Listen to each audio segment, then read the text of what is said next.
Ну, значит, вчера мне позвонили на мой номер телефона мобильный, представились мужчина, голос был мужской, представились со службы безопасности банка, ну, в данном случае это был Сбербанк вначале, и объявили мне о том, что на мои счета идет мошенническая атака.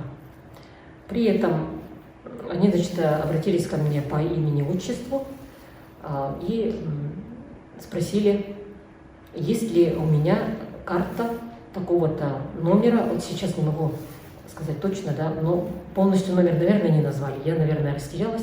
Наверное, назвали всего 4 последние цифры. Сказали, при себе ли у вас эта карта, или она утеряна и мошенникам досталась. Дальше они спросили, в каком банке у вас еще есть карты.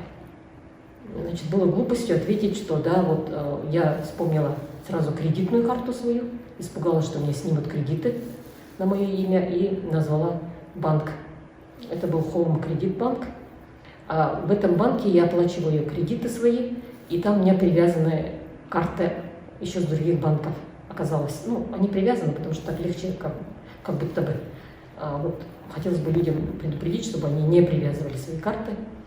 И они, увидев эту информацию в этом банке, значит, сразу сделали атаки на все эти карты, которые у меня были в этой. Отправим смс с кодом, и вы через этот код сделаете отмену.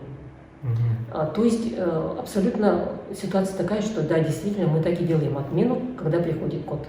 Но я не учла тот момент, что код надо было называть именно этим людям. На что я им опять же сказала, я вам код называть не буду. На что этот молодой человек мне сказал, что нет, нам код, конечно, вы называть не будете, мы его даже не запрашиваем, вы его, значит, скажете боту, автоботу.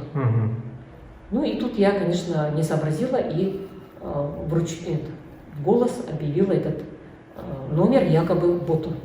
Ну, оказалось, конечно, это мошенники сразу воспользовались этим.